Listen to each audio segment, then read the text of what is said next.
Hey, how you guys doing? We're back again. Starting and rolling. Another day, buddy. Richard is on a mission with his wife right now. Whereabouts unknown. Not sure.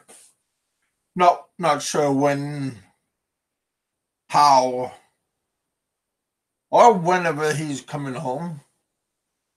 His wife is helping out a friend.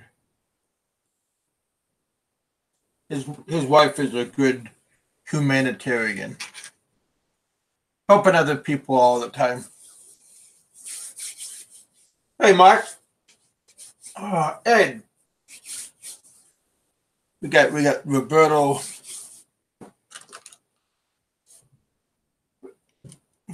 Talked to Roberto earlier. He said hi. Different flavors. I didn't know that. I got water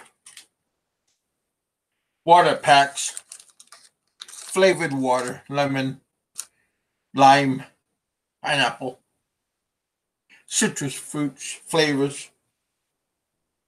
Got a new coconut drink. Don't know why, but my body kind of yearns for coconut. Just because maybe I had it probably fresh every day, and it just became a part of me. And mind you, this is not cheap here. This is supposed to be the good stuff. I think everybody says it's the good stuff. So yeah, tastes pretty good. There's no coconut pieces that's inside. Hey, Mark. Hey, James. Yeah, that was. I wanted to wait for. Sorry about being a little bit late, but Popeye was on, so I figured let him finish the show because he's cool. He's cool to me right now, so figured wait till he gets done because I had his shows. I have that little bell that's illuminated, and that tells you when other people are on. So he's his show, and I think Chris and Shabu, I have their bells turned on, their indications turned on. So yeah, he was just recapping. But earlier today, one of my subscribers asked about Ren's boat, and Ren was here on, so I let him have some time talk about his boat, see what he had to say. Hey, Roger, appreciate that. Good to see you too. Well, at least he's. I mean, I seen you when I was bouncing in Anchor. I'm sure when you checking out the different nightclubs downtown. There was a lot of nightclubs during the 80s because of the Trans-Alaska Pipeline. There was a lot of bars downtown. A lot of all kinds of bars, girly bars, club bars, motorcycle bars. I mean, biker bars. Everybody wanted a little piece of the action because there was a lot of big paycheck, a lot of money floating around downtown. Yeah, we've seen quite a few people that was in downtown Anchorage, Alaska area. Ed was telling me that he had a couple of layovers in Anchorage. I think Dick Insider told me he was there. Roger Miller was there checking out things. I think he worked there for a while. There was Hawaiian Dave. He worked over I think it was one of the big cargo airlines. I think it was Flying Tigers. Real big cargo airlines. But yeah, hell, I had a lot of good times. Hey Malcolm, how you doing, man? How do you liking your new camera? It's like a replica. You take off from GoPro style camera he has. From what I understand, he gets some pretty good footage there. Yeah. You know, if anybody that goes to the Philippines and tries to go out, leave here and venture off, wish everybody good luck. It's not easy to open up a business. I stayed alive for around 4.5 years. I had my head afloat. But I wasn't. I thought I knew a lot. I was kind of arrogant, so that didn't help me none.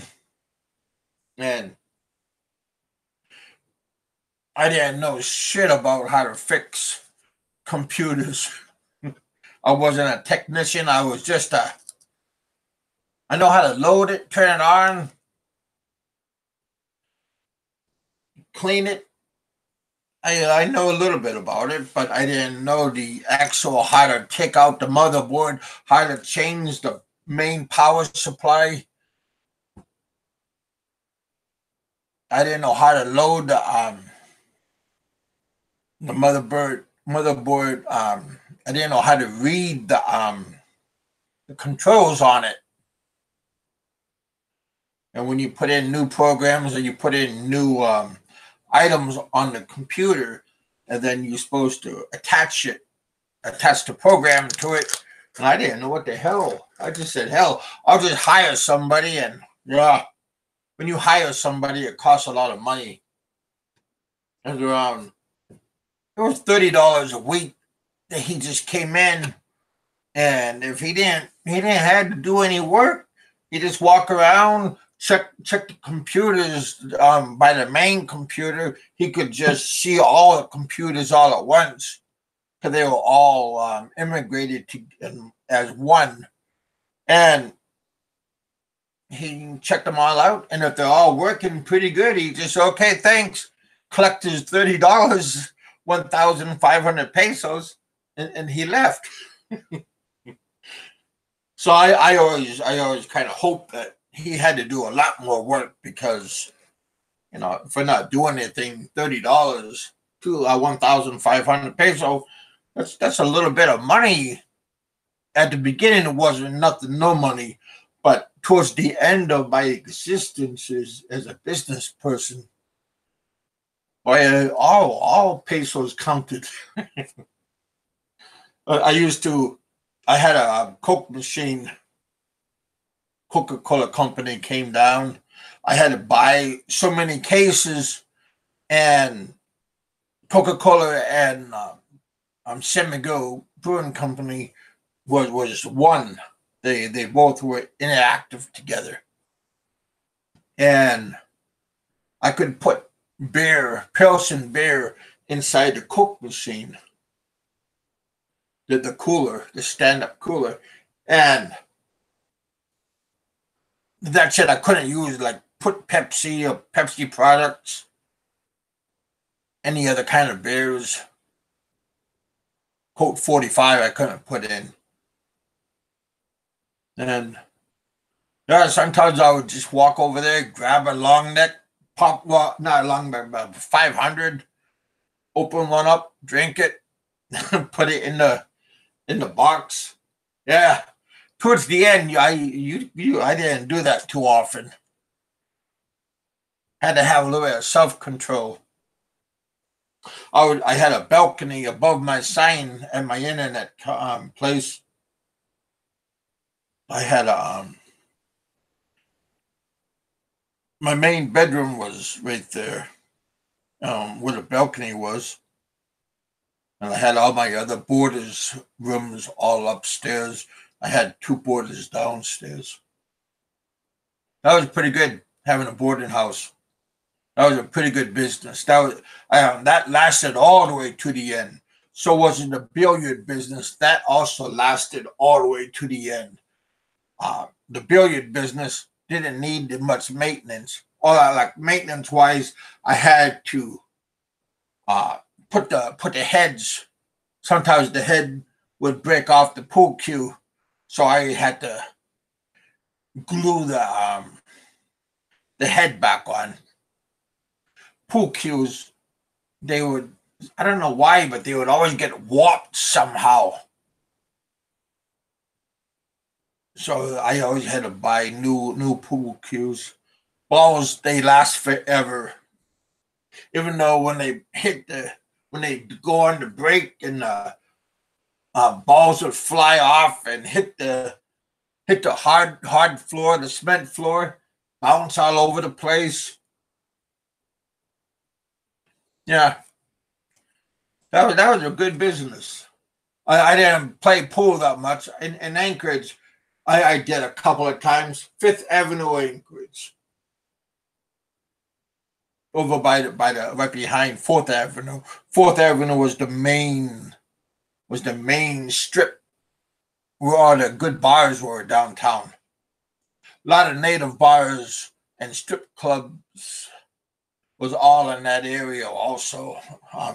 Farther away from the good part of downtown, where all the good malls and hotels and stuff. Danny was just saying.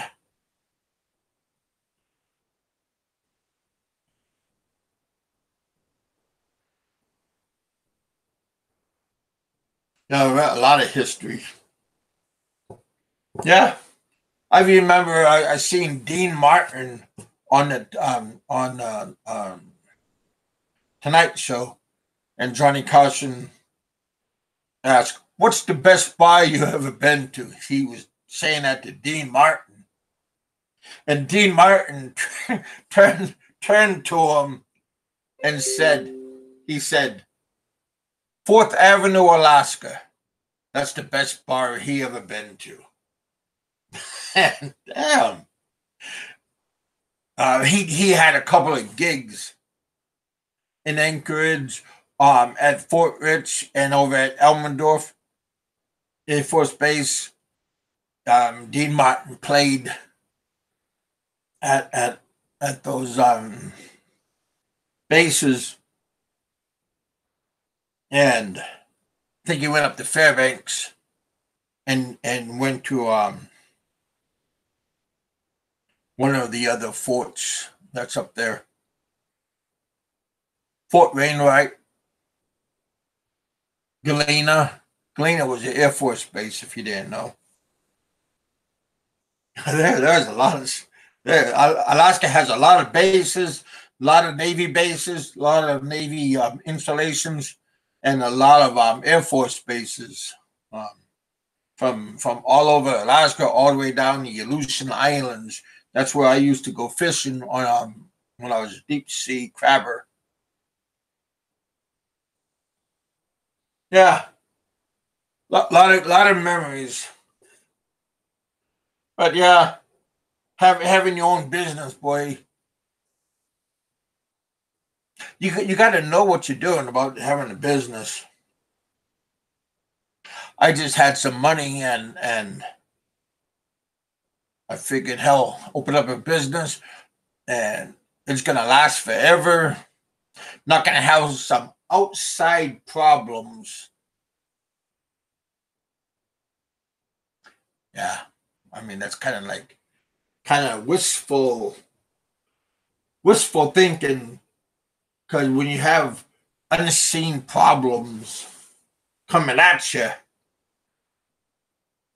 it kind of sucked. Especially when you thought you this is it, this is the good life, and for 4 years that was pretty good.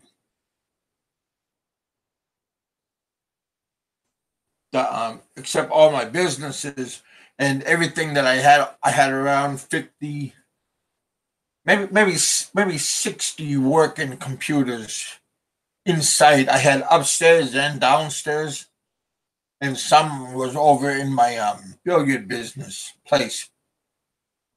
And it was just it's pretty good when you don't. But if you have to support another family, it's not that good because they always start milking you for money. Everybody has an excuse, and you're the solution. And they wait around the house, wait around my business from when I opened. I opened at 7 in the morning, and sometimes I would close around maybe 12 o'clock at night. And damn, I had relatives stay the whole all the way just for they could get up enough nerve to ask if they could if they could borrow money. And my business partner, she she was from Maasin in Iloilo, maybe around 3 hours, 4 hours bus ride, air conditioned bus, hopefully. Air conditioned bus only cost like 100 pesos. Not too bad. We chartered a taxi. That cost me right around hmm, to $40, 2,000 pesos from round trip there and back during the fiesta there. Yeah, you gotta have a little bit of knowledge and don't go in blind about having a partner. Yeah, that's you gotta have a good partner. Usually have a partner that's a man.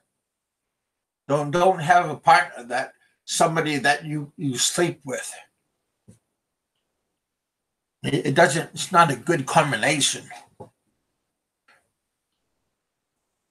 because a dude you can just say, okay, we're not partners no more. Here's some money and go away. Because see, my Filipino partner, they are a silent partner and they're like a puppet partner, and and they are only good for like the name on the actual lease of the business of the building, and put them down as actual the owner, but they were just somebody that just collected the money.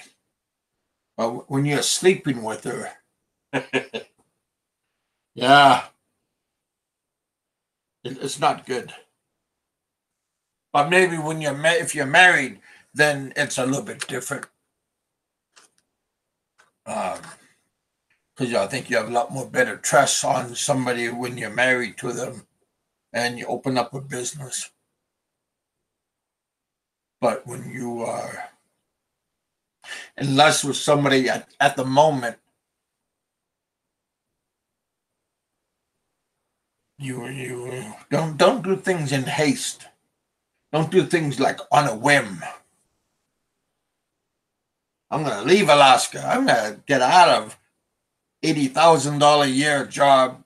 I only had to work 9 months out of the year because the other times I had off because I worked a 2-in-1 schedule. 2 weeks at the mine, one week I go home and have a rest and relaxation, and then hop back on the airplane and fly back to the mine in the middle of nowhere. There's no roads there.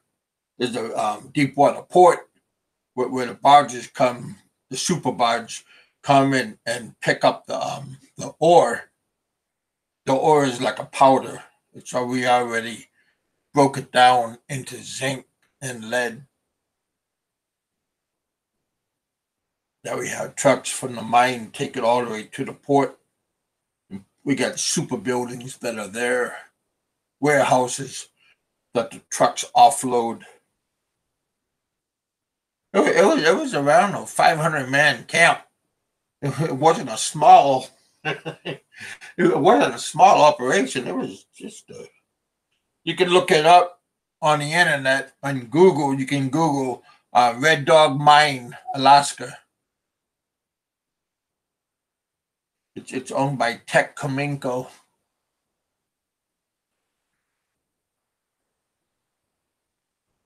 It's a Canadian base out of Vancouver. Yeah, those were the good days, and I give it up.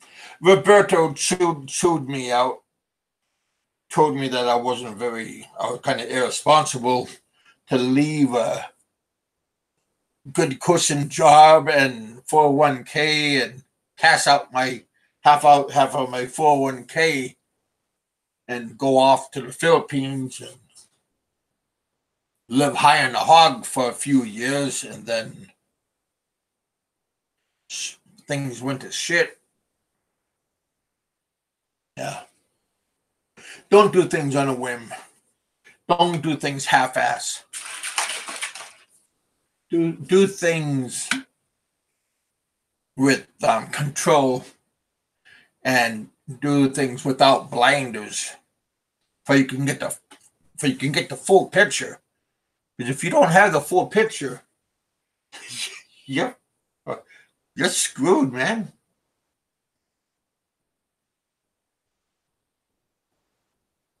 But I'm not bitter because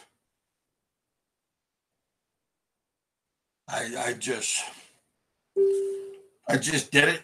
Had a what do you call it? 98% of a good time. Maybe not that high, but a little bit lower. And then I went and taught English at the Korean language schools for a whole load of years, making good money there too. Because I mean, heck, I wasn't afraid to try something new, and they liked me and I liked them. The owners of the school, the one over in Bacolod and the one in Iloilo, and then I went back to another one, same one in Bacolod. I started out in Iloilo, and the owners broke up, and one owner stayed in Iloilo, and the other one went to Bacolod. And him and I, he was saying, Kevin, leave her and come on over to my school, and you'll have the same accommodations, room and board, paycheck, under a table paycheck. My own room, internet, computer. Got my computer stolen at the first school. It was an inside job. They said the security guy was sleeping. I was out with one of the owners and went back, and my 17-inch receiver satellite computer vanished, and I had a gold nugget Alaska watch, and my I had a gold nugget wedding band. Had a nice what do you call it? A Brennan German electric razor, and you stick it in it charged up the battery. It clean like self cleaning and charge it at the same time. Yeah, they took all that shit.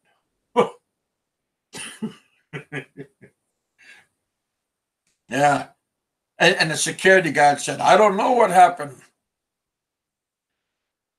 And a whole bunch of times he got caught sleeping, and Koreans would walk because the door would, when it wasn't locked on the bottom, it was just like half open.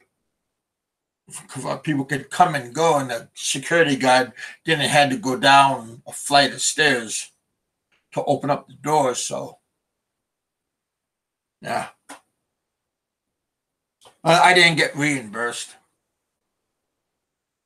Well, kind of did, but I didn't have enough to buy back that computer. It was a media computer laptop Toshiba. Yeah, that left a pretty shitty taste in my mouth.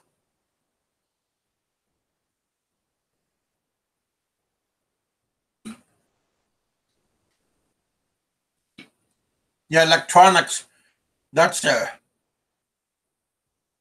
pretty good commodity that somebody could take and take off and resell it. That's real easy. But high dollar items like a gold watch, my wedding band. Yeah, my finger's size 15. Kind of hard. You can put that on your big toe. And it was for the police went to a lot of the pawn shops to see, and the people that heisted my stuff, they just went, and somebody come to my house, and the known thieves, and they just sold it outside. They didn't have to go to a business. Hey, Roberto. Yeah, I'm home now. Hey. Hey, Richard.